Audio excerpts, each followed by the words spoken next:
はい、井上泉です。今回はですね、スピノザのエチカの、自由という概念の後編のお話になります。で、前回ですね、非常に自由とは何かっていうね、スピノザの言ってる自由とは何かということの捉え方で、僕めっちゃ面白かったなと思ったのは、その能動と受動のね捉え方が特に、面白かったんですけれども、今回はですね、その、自由という概念、スピノザの使っている自由ってどういうものなのかということをさらに深掘りしていきます。で、早速始めますけれども、スピノザの言っている自由はですね、この自発性のことではないということですね。自発性じゃない。自発性ってどういうことかっていうと、自分が純粋な出発点となって行為することのことを、自発性っていうんですけれども、そうじゃないということですね。だけど私たちはなんか自分がね、純粋な出発点となって行為してるんだっていうふうにね、思いがちであると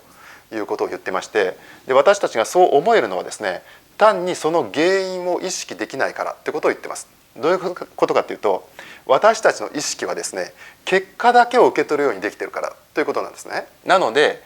無からの想像をしたとかね、何にもないところから自分がゼロから想像したんだというふうに、感じてしまいがちであるということなんですね。それをスピノザは否定してます。そんなことはないと。つまりですね、いかなる行為にも原因があるんだっていうことですね。いかなる行為にも原因があるんだから、自発的なことはないっていうことをおっしゃってます。ね、でこのね、自発性っていうのはですね、意思の自由あるいは一般意思っていうふうにも言い換えられるんですね。でつまりこれを否定しているわけです。意思の自由一般意思を否定しています。このね、意思の自由っていうのは何かっていうと、人間には自由な意思っていうものがあって、その意思に基づいて行動することが自由であるというふうな、そういう考え方ですね。でこれはですね、もうスピノザに言わせればですね、そんなものは存在し得ないっていうわけですね。なのでスピノザ的にはですね、人間は常に外部からの影響と刺激の中にあるというふうに捉えます。ね、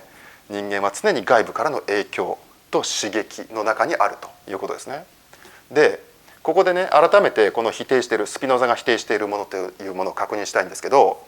スピノザが否定しているものはね、私たちの中に意思なるものの存在を感じること自体は否定していないんですよ。そうではなくて、そこは否定していないんだけども、それは自由ではないし自発的じゃないってことです。意思は自由ではないし自発的でもないってことね。ということ。したがって意思もまた何らかの原因によって決定されてますよってことをおっしゃってます。ね、意思自体もまたゼロからじゃなくて、それ自体も何らかの原因によって決定されているよということなんですね。ね、この辺もね、かなり、面白いポイントだと思います。でこれね、この無からの想像とかね、その意思の自由を否定することへのね、抵抗が強いということがあるわけなんだけど、この意思の自由を否定することへの抵抗が強い理由なんですけど、これね、意思がね、一元的に行為を決定していると信じられているからだということをおっしゃってます。ね、だからこれスピノザ的に言わせればですね、そうではなくて、行為は多くの要因に規定されていますよってことをおっしゃってます。でこれ例えばでいろいろなね、面白い事例出してたんですけども、例えばね、歩く動作で、僕ら普通にこうやって歩きますよね。この歩く動作一つ取ってみてもですね、これはですね、身体の各部分は意識からの指令を待たずに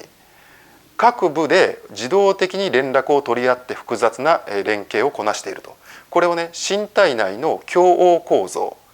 協力の協に応じるの応で共応構造ね、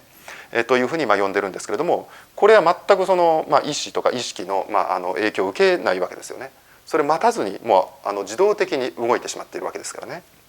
あるいは歩き方ですね。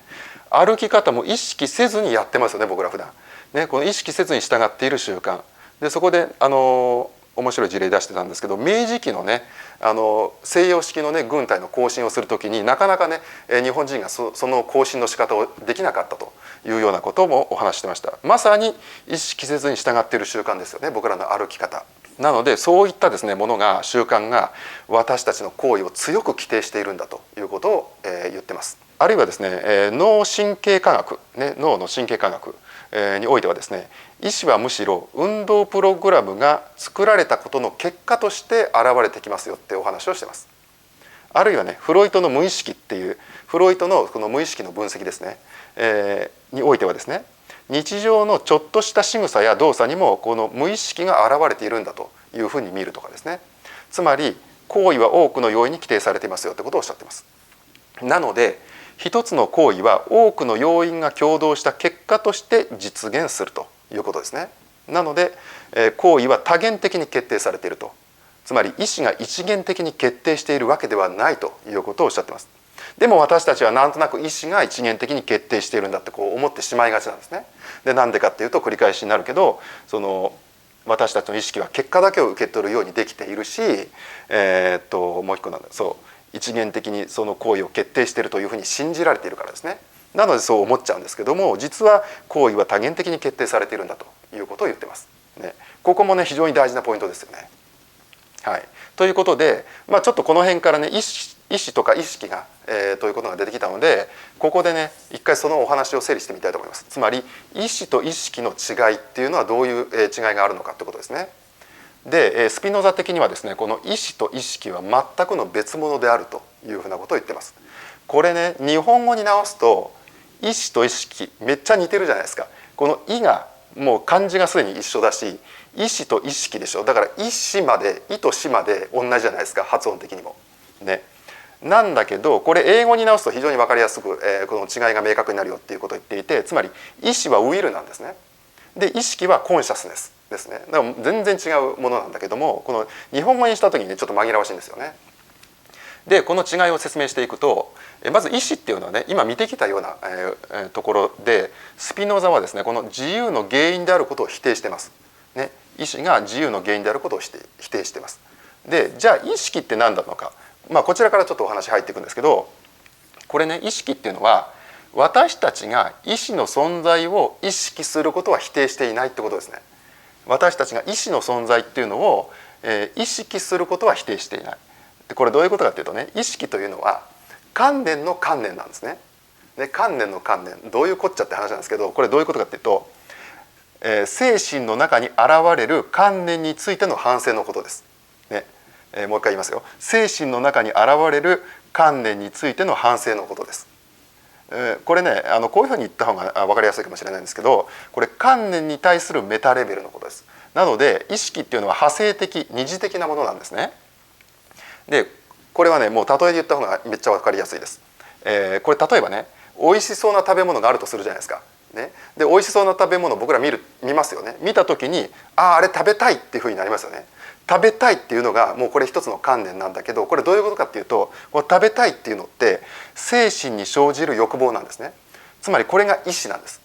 食べたいっていう意志が生まれます。一つの観念意志が生まれます。でその後にですよ、今自分はこの食べ物を食べたいという欲望を抱いているというふうに意識するんですよ。つまり意志が意識されるわけです。ここで意識が生じます。ね、まず食べたいっていう意思が生じて、そこから今自分はこの食べ物を食べたいっていう、欲望を抱いているんだなっていうふうな意識が生じます。意思の後に意識が生じます。それが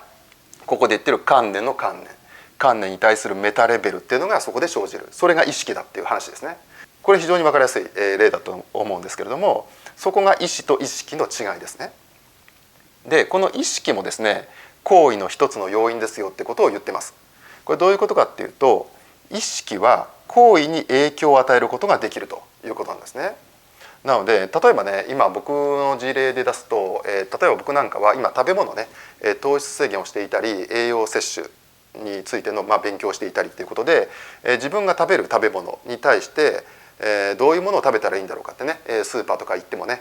結構ね意識して、それこそ意識してですよ、意識して食べ物食材を選んでますね。まさに意識が行為に影響を与えていますね。そういうことです。しかしですねこの意識っていうのはそういう意味で影響を与えるので、自分の行為にね影響を与えるので無力ではないんですよ。無力ではないんですけれども、決して万能ではないということです。万能じゃないんですね。どういうことかというと、なんでかというとさっき見ましたよねここでね、歩く動作にしても全く意識が関与せずにもう自動的に、歩く動作してるし、歩き方もですね意識せずに従っている習慣でしょ。習慣をなかなか意識するのは難しいじゃないですか、ね、そういうとこもなかなか難しいとこで、脳神経科学なんていうのはもう運動プログラムがですね作られた後でね作動するわけですから、ね、医師がそこに関与することは不可能ですし、フロイトはですねこの無意識の分析したじゃないですか。無意識をいかに意識化することが難しいかっていうことを言ったのがフロイトなんですね。なので決して無力ではないわけですよ。ね、意識するってことは一つの要因として行為に影響を与えるわけですからね。ただ万能じゃないってことですね。ここも押さえておくポイントだと思います。はい、で、そういったことがですねスピノザの、自由という、ものの捉え方なんですけれども、ここでね国分さんがですね、意思をめぐる現代社会の論法ということで、その現代社会に近づけてこのスピノザのね、視点から捉えたらその現代社会がどういうふうに見えてくるのかというお話をしてます。ね、これがちょっと面白かったんでこのお話最後にします。これね例えば僕らいろんなところで、何かにつけていろんな行為をするときにいろんな選択をしますよね。何かを商品を買うっていう時にもいくつかある中で選択しながらとか、そういったことでいろんな選択肢っていうのが与えられるわけですね。でいろんな選択肢が与えられて、でそれはあなたがどれかを選択してくださいってことを言われるわけですよね。直接言わなくても自分が選択しましょうっていうことになるわけですよね。であなたが選択してくださいと。で何かを選択したということになったらそれはあなた自身の意思で決めたというふうにされるわけですね。なのでその責任はあなたにありますってなっちゃうんですよね。その責任はあなたにありますよって。この論法を全く疑わない、この論法が全く疑われない、つまり意思なるものを信じて疑わないのが現代社会だよっていうことを国分さんがおっしゃってます。ね、これ非常に重要なポイントですよね。ですから国分さんこう言ってます。したがって現代はですね意思教だと、意思という宗教ね、意思教であるということを言ってます。ね、つまり意思、つまり無からの創造を信じて疑わないと。つまり意思を信仰しつつ意思に取りつかれ意思に悩まされているというのが現代社会の人たちであるというようなお話をしてます。ね、でこれね面白い事例が2つ載ってたんでこれもお話ししたいんですけど、例えばねこのアルコール依存とか薬物依存っていう問題が起きた時に、その他の人がですね意志が弱いんだとかですね、なんで自分でねやめられないんだっていうふうに責め立てると。でもそれはいくら責めたってそれはですね意志の力ではどうにもできないものであるということなんですね。そもそも自分の意思で始めたことですらないわけですよね。でこれはね国分さん曰く苦しい記憶から逃れるために、アルコールに走ったり、薬物に走ったりしてでそこで中毒症状になってしまうというようなね、お話をしてたんだけれども、僕ここに加えてねやっぱ糖質依存糖質中毒ってお話もしたいと思うんですね。糖質制限している、関係上ですね非常にそこら辺に意識が向くようになってきたんですけども、割とね糖質依存っていうのをやめられないっていうのも、その過去にねこれそもそも糖質もですね自分の意思で始めたってことじゃおそらくないと思うんですね。僕も昔本当に親からね、普通に与えられてましたからね。そうだから自分で始めたわけじゃないっていうことがまずあって、で、意思でどうにもできないっていうのって、糖質依存に当てはめて考えると、そのねつまり依存性全部そうなんだけど多幸感が増すんですよね。一時的にとてもハッピーな、感覚に、なるわけですよね。なのでそういった記憶があるわけですよ。ね、苦しい記憶ではなくて楽しい記憶の方ですね。糖質依存楽しい記憶がある。そして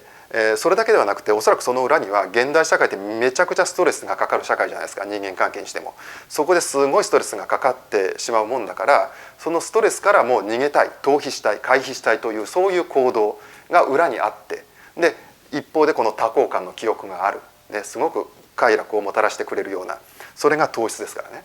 なのでこの2つが合わさってなかなかこの糖質をやめられない。でも結果的にはそれは自分の体にものすごく負担をかけてしまうということになっている。でもそこになかなか気がつかないし、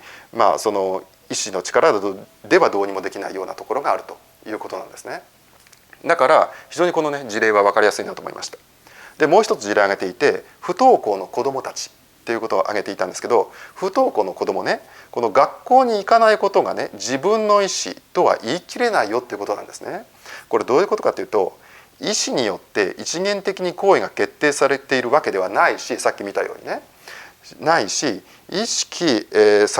はですね結果だけを受け取るようにできていて、その行為の原因を知ることが難しいからだということなんですね。意識は結果だけを受け取るようにできているからね。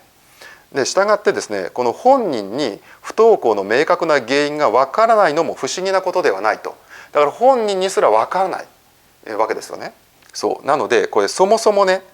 一つのケースを具体的に検証しない限り何にも言えないということをおっしゃってます。